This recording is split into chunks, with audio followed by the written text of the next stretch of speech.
Olá, começa agora mais uma edição do Jornal Parlamentar.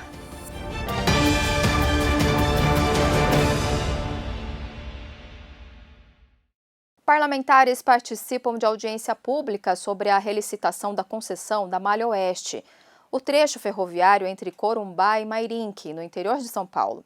O debate foi promovido pela Agência Nacional de Transporte Terrestre, a ANTT. A estrutura ferroviária de Mato Grosso do Sul pode ser aumentada em breve com a reativação da Malha Oeste, trecho com mais de 1.600 quilômetros de extensão que vai de Corumbá até Mairinque, no interior de São Paulo. Para isso, uma audiência pública foi promovida pela Agência Nacional de Transportes Terrestres, a ANTT, na capital, e que reuniu diversos agentes públicos e do setor industrial do estado. O presidente da Casa de Leis, deputado Gerson Claro, compôs a mesa de debates e falou sobre o papel que a Assembleia Legislativa deve exercer nas discussões. Ele também declarou otimismo para o avanço dessa reativação. Uma ferrovia que vai transportar, além do minério de ferro, grãos, é um projeto de longo prazo, estão falando em 60 anos de concessão, 18 bilhões, aproximadamente 18 bilhões de investimento. Então, é um projeto que vem de encontro ao tempo que o Estado vive de desenvolvimento. Então, a gente vem para ouvir aqui a NTT e no dia 3 poder apresentar as ideias também, colher de acordo com os municípios que vai passar a ferrovia e também o ambiente de negócio que ela vai influenciar. Então nós estamos muito ansiosos para que seja um projeto novo e que venha contribuir com o desenvolvimento do Mato Grosso do Sul. Nós estamos aqui para garantir o interesse público, para que essa concessão possa estar à altura dos interesses do Mato Grosso do Sul e que nós possamos criar salvaguardas, caso esse eventual novo concessionário não vá fazer os investimentos, ou atrase os investimentos, ou não os faça a contento, que a sociedade do Mato Grosso do Sul possa ter instrumentos de cobrança. Essa é a primeira de 2 audiências marcadas pela agência para discutir o tema. E o otimismo apresentado pelo presidente da Casa de Leis também foi mostrado pelos outros participantes da mesa. O secretário de Meio Ambiente, Jaime Verruc, fala em encurtar o cronograma para a assinatura da licitação. Vai ser apresentado um cronograma hoje, mas nós achamos, pelas condições atuais e pelo interesse de investidores, nós poderíamos fazer uma nova licitação ainda esse ano ou no máximo no primeiro semestre. Na melhor das hipóteses, nós teríamos aí uma contratualização, provavelmente a partir do segundo semestre do próximo ano. Então, iniciando algumas atividades. É necessário, para iniciar a operação, algumas obras, mas a gente destaca que essa ferrovia está pronta. Ela precisa de investimentos, mas ela tem condições operacionais, tanto que opera hoje com a ArcelorMittal fazendo a transposição. O objetivo em alavancar esse desenvolvimento econômico em harmonia com o equilíbrio ambiental é compartilhado pela agência, como disse Rafael Vitali, diretor-geral do órgão. É um projeto viável, é um projeto que vai trazer de volta o transporte sobre os trilhos aqui, não só para a região do Mato Grosso do Sul, Campo Grande e todo o estado do Mato Grosso do Sul, mas também pelo interior de São Paulo, porque esse trecho de ferrovia passa também pelo interior de São Paulo, ligando o estado de Mato Grosso do Sul aos portos, né? Dá para chegar aí no Porto de Santos, dá para chegar no Porto de Paranaguá por meio dessa ferrovia. A audiência é uma etapa obrigatória para a nova licitação do trecho e serve para ouvir as propostas dos futuros investidores, que deverão aportar mais de 18 bilhões de reais a fim de concluir os reparos necessários. Para os empresários, o volume desse investimento é coerente com o potencial econômico que a exploração do trecho pode proporcionar. É uma malha muito importante para o desenvolvimento de mais de 160 cidades que hoje estão hibernando por falta de um transporte ferroviário que é muito mais em conta do que um transporte rodoviário. Né? E assim, isso prejudica os estados do Mato Grosso do Sul muito, né? E também prejudica o estado de São Paulo. Essa ferrovia, só para você ter uma ideia, é super, hiper importante. Hoje nós temos por dia 700 carretas de Ribas para Lençóis. E de Corumbá até São Paulo, 700 carretas por semana de minério. Não tem condição desse produto ir todo ele de caminhão. Então nós temos que fazer voltar essa ferrovia, ainda mais considerando as 3 novas fábricas que vão ter em Ribas de celulose e mais 2 fábricas em Lençóis Paulista, e toda a produção de madeira é no Mato Grosso do Sul. E durante a sessão plenária, o deputado Pedrocian Neto, do PSD, reforçou a necessidade do parlamento continuar acompanhando com atenção o processo de relicitação da ferrovia.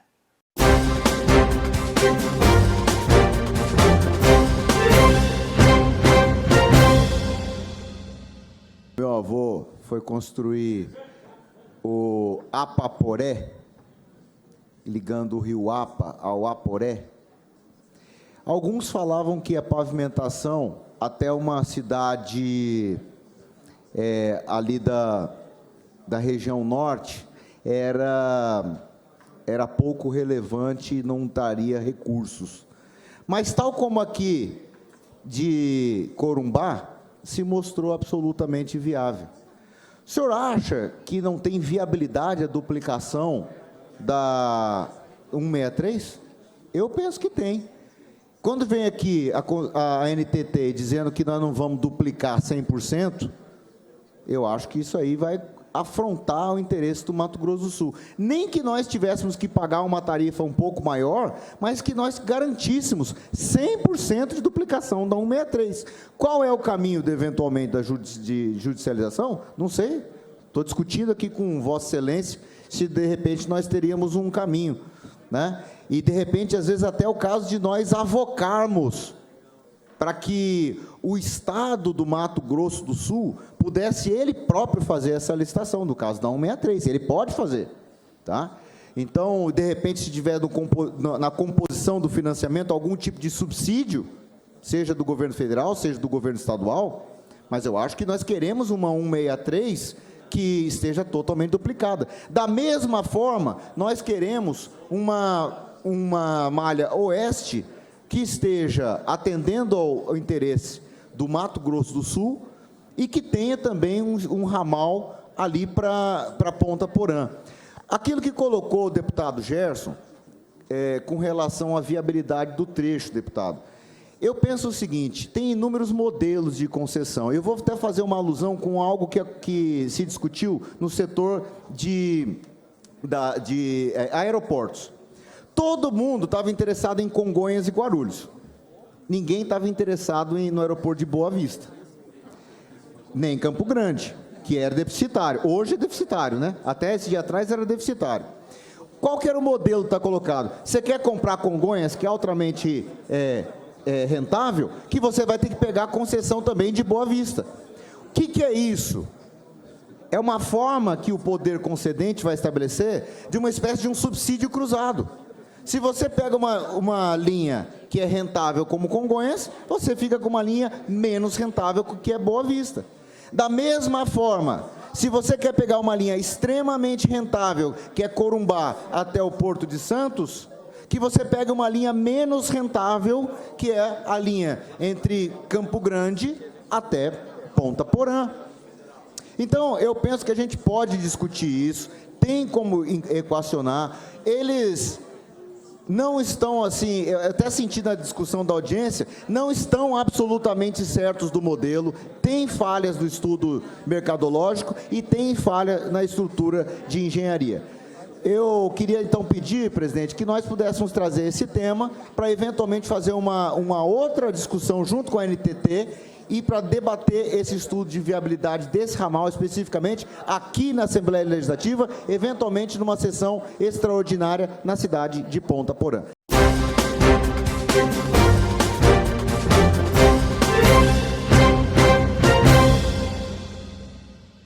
Projetos do Poder Executivo que garantem incentivos e benefícios fiscais pactuados entre o Estado e os contribuintes são aprovados pelos deputados estaduais.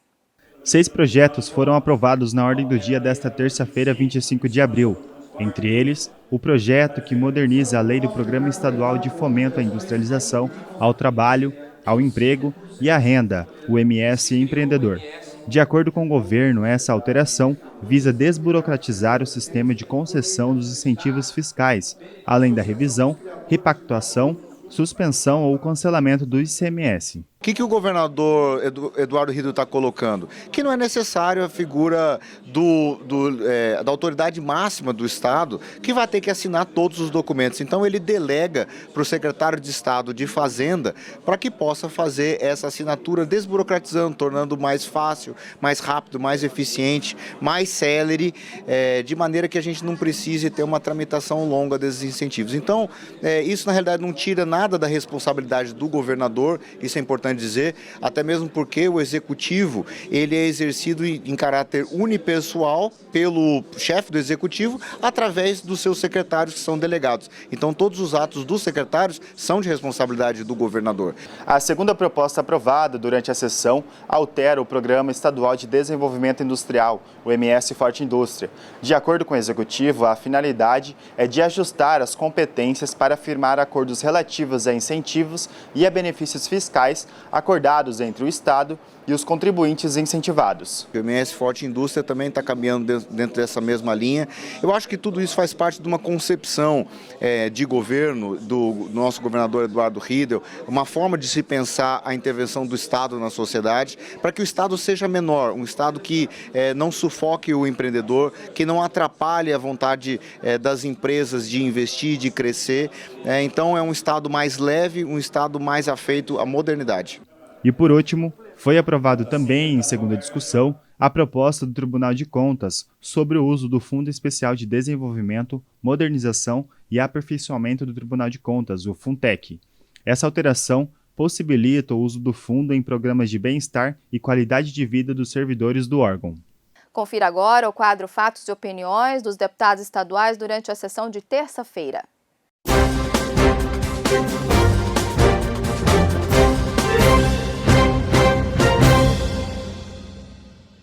Venho hoje apresentar, senhor presidente, uma moção de repúdio ao governador Eduardo Riedel. Pelo tamanho da carga tributária que nós estamos pagando, pelo aumento do combustível, pelo aumento do custo da energia elétrica, pelo aumento do Fundersul, pelo aumento dos impostos que incidem no caso das telecomunicações, pelo valor absurdo e pela injustiça que é a existência da pauta fiscal, que obriga o empresário a vender um produto seguindo uma pauta que o Estado acha que ele deveria vender, mesmo quando o produto não tem aquela saída. Uma moção de repúdio em razão do Estado de Mato Grosso do Sul ter uma das mais altas cargas tributárias do Estado. Uma moção de repúdio em razão da existência do imposto garantido, que determina ao empresário vender e recolher imediatamente sobre todo o seu estoque, e sabe-se lá quando a Deus dará, venderá. Quer dizer, o Estado nunca pode contribuir com o empresário, com o produtor e gerador de riquezas. Parece que nós sofremos diariamente um estupro. E eu estou dizendo isso porque o Estado está, seguindo as palavras do governador Eduardo Riedel, tendo uma oportunidade de ter um colchão fiscal largo, folgado, recheado de dinheiro público, que lhe dá um conforto, mas não elenca os seus servidores, os seus empresários, os seus produtores na escala de prioridade. E eu vou provar o que eu estou falando. Chegou nessa casa uma proposta de aumento para o servidor público, valor de 5%, 5 pontos percentuais. Sindicatos, federações, entidades, aqui vai uma denúncia. Como que os servidores são tão desvalorizados, tratados verdadeiramente como porcos? Não existe a colocação de um aumento real, 5%. Esse deputado votou contra o aumento absurdo que passou nessa casa, dos benefícios aos funcionários comissionados,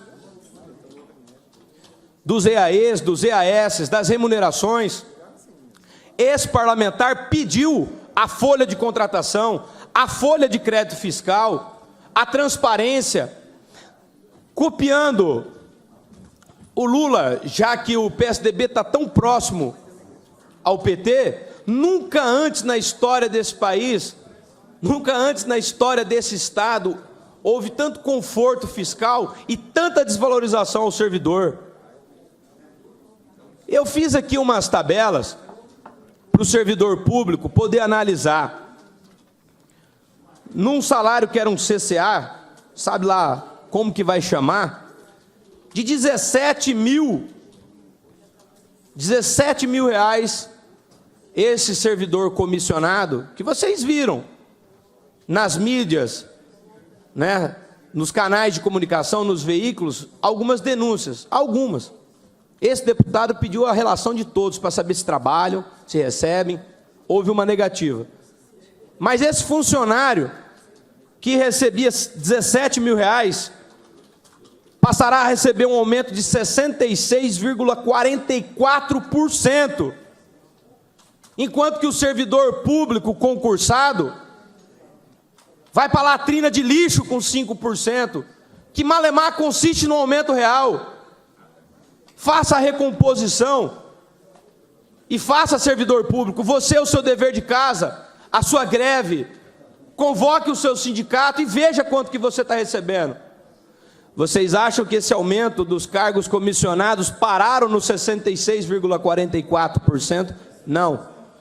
Existe ainda a possibilidade que essa casa, através de projeto de lei, entregou ao governador, de uma bonificação de mais 50% no salário, ou seja, um cargo de 17 mil reais recebe um aumento, esse sim, mais do que extraordinário, estapafúrdio, vergonhoso, dos 17 para os R$ 42.602,85. Ah, são só para esses cargos de chefia? São só para esses cargos altos? Não. São para todos. Um salário de R$ 5 mil recebe um aumento de 90%, mais bonificação de 60%, e de R$ 5 mil passa a poder receber 17 mil. De 5.787 passa a poder receber 11.840. De 5.423 passa a poder receber 10.880. E um cargo aqui relativamente baixo de R$ 2.029,76 passa a receber 2.410, quer dizer, 18% para os cargos mais baixos. O de 1.000 passa a receber um aumento de 74%, 1.856.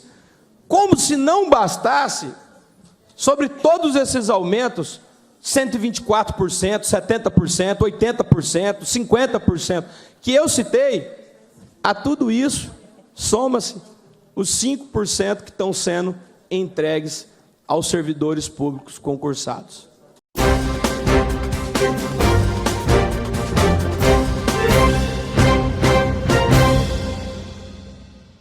Propostas que pretendem garantir os direitos dos consumidores são analisadas durante a reunião semanal da Comissão de Constituição, Justiça e Redação. Ana Paula Gimenez traz mais informações. Durante a reunião da Comissão de Constituição, Justiça e Redação, os parlamentares aprovaram pareceres favoráveis a 2 projetos que tratam da defesa dos direitos dos consumidores, ambos de autoria do deputado Jamilson Nami, do PSDB. O primeiro deles obriga as operadoras de telefonia móvel e fixa a disponibilizarem em seus aplicativos de internet a oferta da opção de cancelamento de contratos e troca de planos, sem necessidade de interferência humana e com efeitos legais imediatos. O novo dispositivo trata das penalidades em casos de descumprimento da norma. Já o outro projeto dispõe sobre a obrigatoriedade de assinatura física das pessoas idosas em contratos de crédito firmados por meio eletrônico ou telefônico. O relator da matéria na CCJR, deputado Pedrociano Neto, do PSD, diz que a intenção dessa matéria é proteger os idosos de fraudes.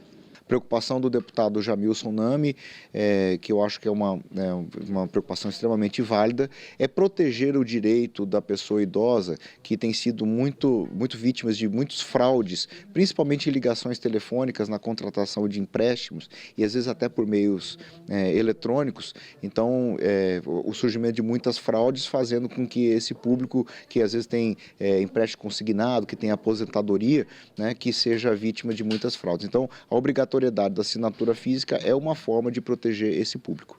Pedrociano Neto também falou sobre a constitucionalidade da matéria. É importante que nós aqui na Comissão de Constituição, Justiça e Redação Final, nós não analisamos o mérito do projeto. O que nós analisamos apenas é com relação à constitucionalidade e se ele incorreria algum tipo de vício de iniciativa ou afrontar algum dispositivo de outra lei com hierarquia superior. Então nós fizemos a análise aqui e o nosso relatório foi que da inexistência de vício de inconstitucionalidade, então esse projeto ele pode ter a sua tramitação regular e pode ser objeto da votação para o plenário. Essa foi a nossa colocação. Os projetos que receberam pareceres favoráveis agora seguem para tramitação em plenário.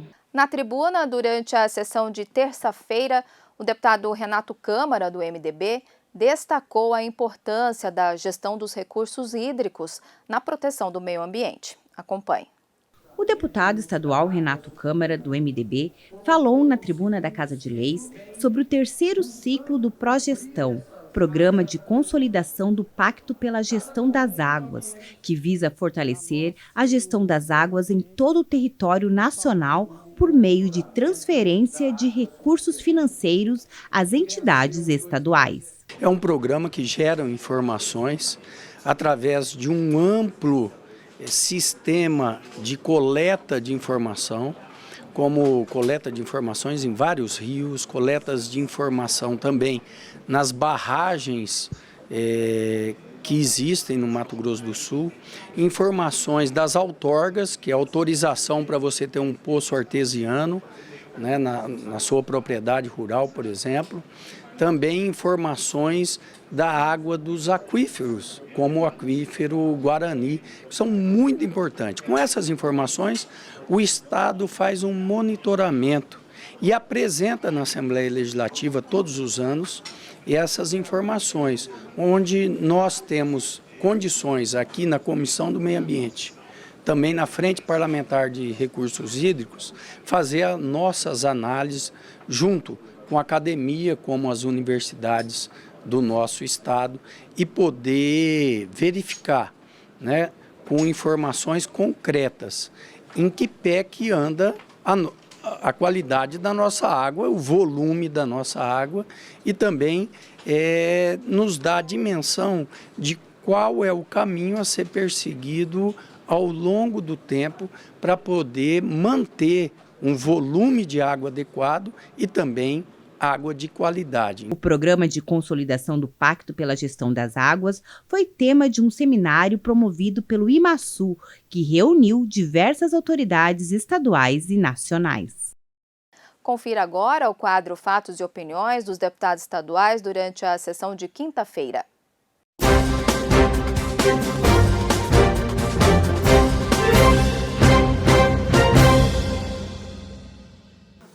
Queria destacar que este mesmo assunto está sendo debatido no Congresso Nacional e nós temos um projeto também neste sentido tramitando na Câmara dos Deputados em regime de urgência. A Câmara aprovou um requerimento de regime de urgência porque entende que este assunto precisa ser regulamentado em nosso país. Que assunto? A utilização das redes sociais, das plataformas, das mídias sociais. Não pode ser uma terra sem lei. Não pode ser uma terra sem lei, onde as pessoas fazem o que bem entendem, onde as pessoas divulgam notícias mentirosas, onde as pessoas ferem a dignidade do ser humano, atingindo a integridade moral das pessoas. Inclusive, nós já temos uma legislação tentando coibir essas situações de discriminação de pessoas nas redes sociais, e nós não podemos admitir que notícias falsas sejam divulgadas como se verdadeiras fossem. E por que eu falo isso? Agora, nos últimos anos, na história recente do nosso Brasil, nós tivemos exemplos de como as fake news, elas podem prejudicar a vida das pessoas e a própria democracia, o Estado democrático de direito. No Brasil, o Estado democrático de direito correu risco nesses últimos anos. Nós tivemos ameaças com inverdades nas redes sociais, nas plataformas, atacando a nossa democracia e o processo eleitoral. Gostaria aqui de usar um exemplo que ainda está muito presente entre nós, que é a questão da pandemia do Covid-19. Na época da pandemia, nós tivemos uma chuva de informações falsas sobre a eficácia das vacinas, sobre medidas sanitárias de proteção à vida das pessoas, e uma rede montada, né, nas mídias sociais, nas plataformas, uma rede transmitindo informações falsas o tempo todo, e as pessoas mal informadas, as pessoas que não têm a prática de verificar se essas notícias são verdadeiras ou não, elas acabam recebendo aquela informação, acreditam naquela informação e têm a sua vida pautada naquela mentira que ela recebeu. Então, nós apresentamos aqui na Assembleia um projeto de lei que eu diria que é complementar ao projeto de lei que está sendo votado no Congresso Nacional. Para quê? Para que o Estado também ele se comprometa em fazer campanhas de esclarecimento, em estabelecer um canal de denúncia e de apuração dessas denúncias para responsabilizar as pessoas que maldosamente divulgam notícias falsas pelas redes sociais.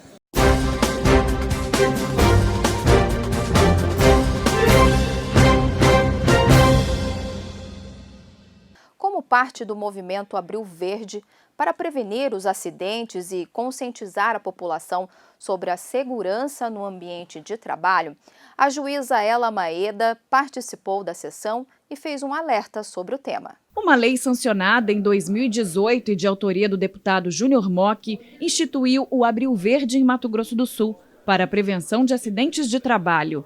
De acordo com o parlamentar, a legislação está trazendo resultados positivos ao Estado. Quando você faz e que você propõe uma lei, normalmente porque você conhece uma situação ou porque pessoas trazem essa determinada situação e essa demanda para você enquanto parlamentar. Você, na verdade, não tem um alcance total, porque num primeiro momento é uma lei simples, né? Que ela faz com que as pessoas possam parar para refletir, principalmente acerca da prevenção e da conscientização, né, aos acidentes de trabalho. Depois que você vai vendo o número que isso tem, o alcance que você discutir, de que você ter realmente ações efetivas que previnam, né, e que conscientizem as pessoas, e de modo especial os empresários, você vê que ela tem um efeito extremamente positivo. A A data de 28 de abril ficou marcada como Dia Internacional de Prevenção aos Acidentes de Trabalho. E é neste período que diversas ações são intensificadas. Só no ano passado, Mato Grosso do Sul registrou 8.325 acidentes, conforme dados do Tribunal Regional do Trabalho. O tema e as ações do programa Trabalho Seguro, do TRT, foram levados ao plenário da Assembleia Legislativa pela juíza do trabalho, Ela de Fátima Maeda, que ocupou a tribuna. O importante é sensibilizar, conscientizar, informar a sociedade e buscar empregadores, trabalhadores que estejam interessados realmente em investir na prevenção, vestir a camisa da prevenção. Hoje o importante é mudar o foco, virar a chave. A gente tem que sair da cultura da reparação para a cultura da prevenção, porque na reparação a gente já tem o bem violado, a saúde, a integridade física, todas essas questões já não foram suficientemente protegidas, não é? Porque já teve uma norma que foi violada. Então, o que nos interessa hoje, nós, do Programa Trabalho Seguro, é realmente investir na prevenção de acidentes. Além da juíza, 2 empresárias de Mato Grosso do Sul foram homenageadas com moção de aplausos concedida pelo deputado Júnior Mock. Bruna Pavone, que atua no segmento de transportes rodoviários, já colhe os frutos dos investimentos em prevenção. Tem muitos anos que a gente nem tem mais histórico de acidente. Acho que 100% a gente nunca vai conseguir zerar. Porque tem fatores externos também que contribuem para isso. Mas com certeza a gente reduziu bastante e está fazendo muita diferença no nosso dia a dia. Então a gente preza pela segurança deles, que eles vão e voltem com segurança, respeitando sempre também a família deles, os familiares que aguardam eles em casa. Em defesa e promoção da educação pública, o representante da Federação dos Trabalhadores em Educação de Mato Grosso do Sul, FETEMES, participou da sessão plenária e defendeu na tribuna uma educação pública de qualidade. Na Semana Nacional em Defesa e Promoção da Educação Pública, o professor Jaime Teixeira, presidente do Sindicato dos Trabalhadores da Educação de MS, usou a tribuna da Casa de Leis para falar das principais reivindicações da categoria. Nós temos um grande problema com os professores temporários, que hoje estão em uma outra tabela de salário, uma tabela reduzida e com a mesma formação de quem trabalha como efetivo. E, portanto, este ano tem que ser um ano de compromisso do governo do estado de rever essa política salarial dos convocados, assim como do nosso administrativo de escola. O nosso administrativo de escola, ele tem, hoje, se você pegar todos os servidores públicos do Mato Grosso do Sul, a tabela mais baixa de salário que tem. Agora, em relação à educação pública como um todo, acho que é fundamental a gente entender que é preciso investir muito ainda na infraestrutura, né? Para nós termos uma educação pública de qualidade, nós temos que pensar na educação de tempo integral. A revogação do novo ensino médio também foi destacada por Jaime Teixeira. Nós temos que ter o retorno das 2.400 horas obrigatórias do currículo base, onde você vai ter mais aulas de geografia, vai ter mais aulas de sociologia, vai ter mais aulas de filosofia, vai ter mais aulas de química. Isso é importante, mas é importante também a gente retomar, por exemplo, que foi retirado desse novo ensino médio, a educação física, que tinha 2 aulas por semana, e foi reduzida apenas a 1 aula, e o professor de educação física trabalha em itinerário, que não tem nada a ver com a iniciação esportiva. Então essa interpretação tem que voltar.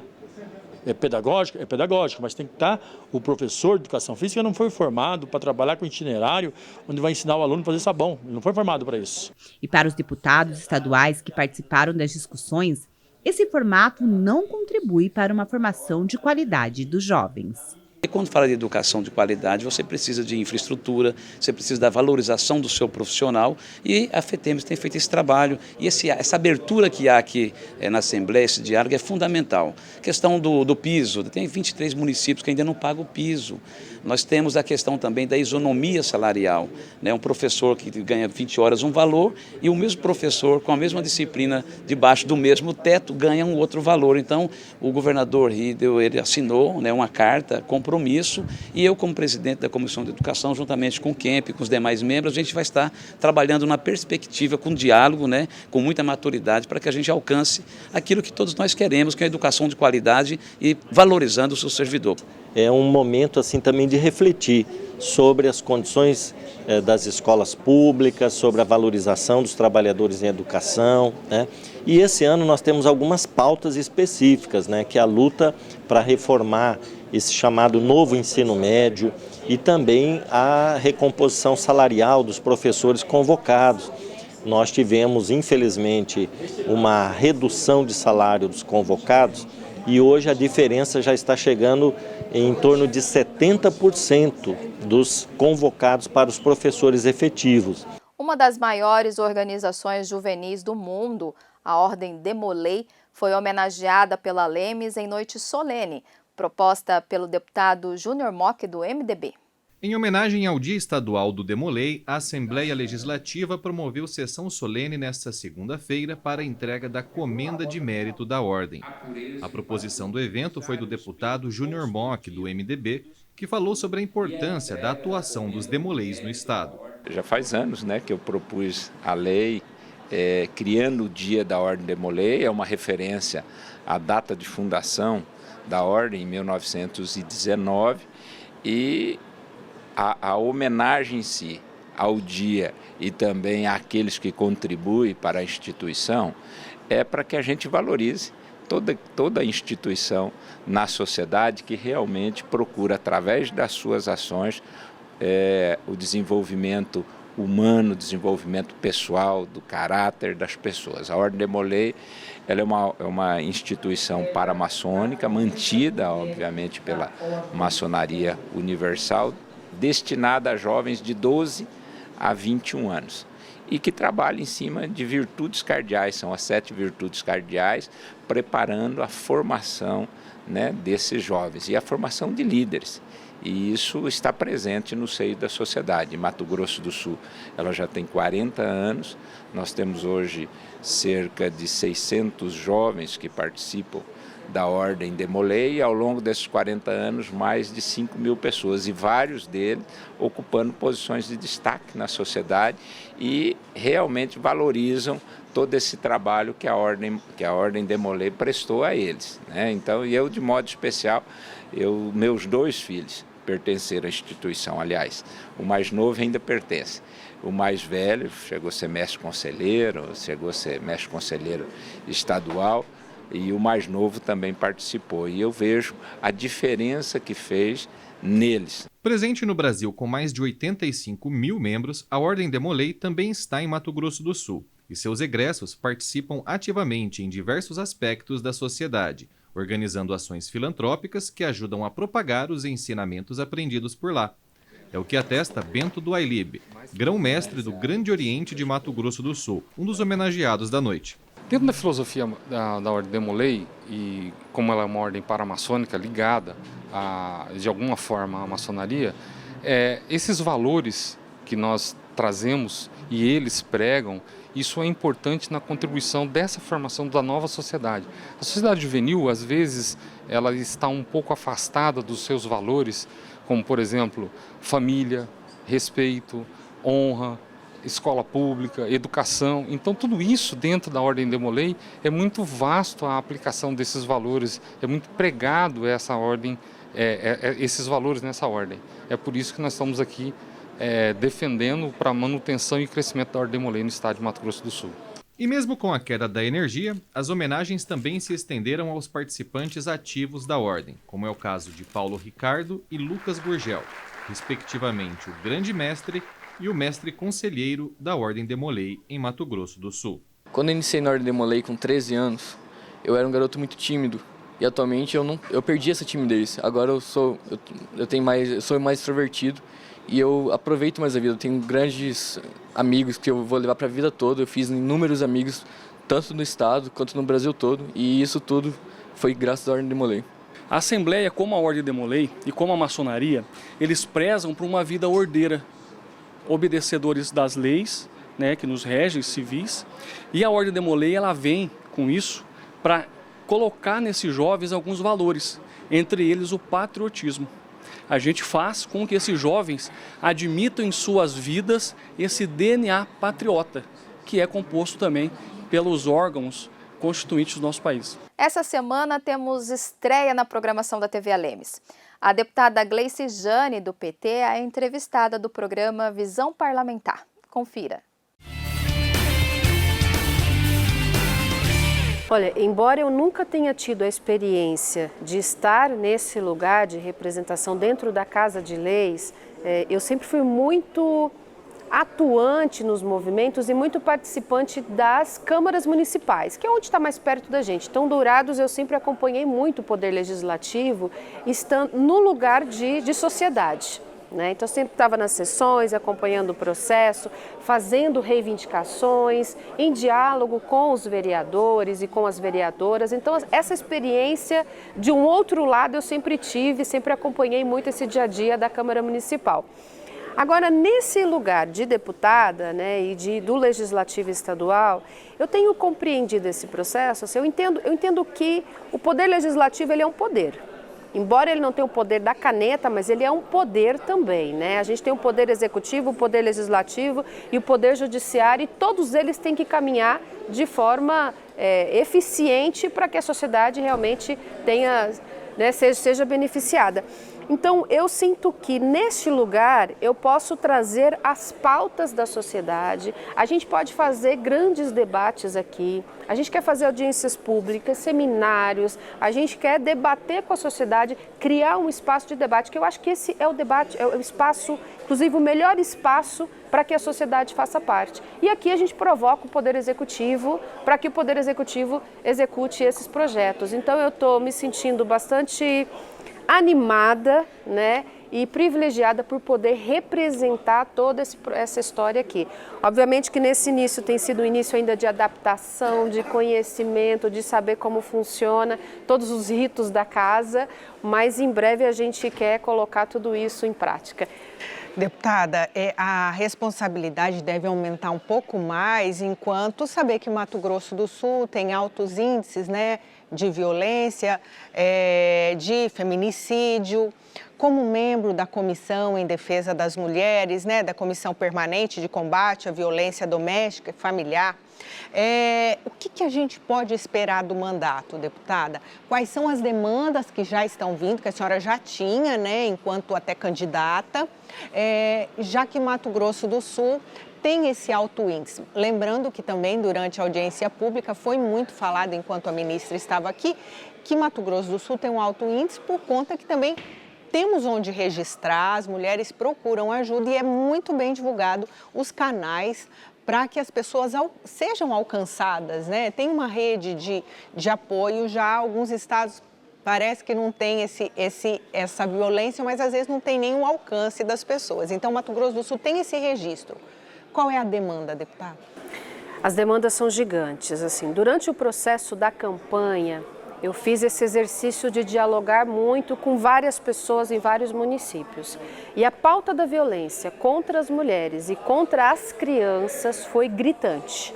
Então, acho que essa é uma pauta que a gente vai ter que trazer isso com muita seriedade para dentro da casa e por meio desse debate, trazer o Poder Executivo, a gente poder dialogar com a sociedade, a gente construir mais elementos de proteção às mulheres. Há uma reclamação muito grande das mulheres também em torno de o Estado não tem protegido o suficiente as mulheres. As mulheres ainda têm medo de fazer uma denúncia. Então, mesmo aqui no Mato Grosso do Sul, onde a gente tenha já alguns segmentos e instituições e uma delegacia da mulher que esteja funcionando, mas a delegacia da mulher, por exemplo, não funciona 24 horas. Então, ela precisa funcionar para atender, porque o índice de violência ele é maior no final de semana, Então, justamente no momento em que a mulher mais precisa, a delegacia está fechada. E nós precisamos ter um cuidado maior com essa política das mulheres e das crianças no Mato Grosso do Sul. E é importante também lembrar que quando a gente fala de mulheres e crianças, a gente está dizendo que o índice de violência contra as crianças, ele também é maior contra as mulheres, contra as crianças meninas. Então, a gente precisa ter um olhar cuidadoso sobre isso. Acho que no Mato Grosso do Sul merece... a gente tem aqui no Mato Grosso do Sul a primeira Casa da Mulher Brasileira, e não foi implementada aqui à toa, é justamente porque nós temos um alto índice de violência contra as mulheres, mas na região de Dourados a gente tem uma demanda urgente e precisamos construir isso com o governo federal, governo estadual, governo municipal, né? Um espaço, não sei qual o nome que nós vamos dar, nós já tivemos uma casa-abrigo em Dourados, que o prefeito Tetila instituiu justamente por uma necessidade do movimento de mulheres, era uma casa que tinha apoio municipal e estadual, e eu penso que nós precisamos retomar essas políticas e garantir que as mulheres de fato sejam protegidas. O Jornal Parlamentar fica por aqui. Essas e outras reportagens você confere no YouTube da Casa de Leis. Basta pesquisar por Assembleia Legislativa de MS. Siga as nossas redes sociais, Instagram, Facebook e Spotify. Mais informações no al.ms.gov.br. TV Alemes, a TV da gente de MS.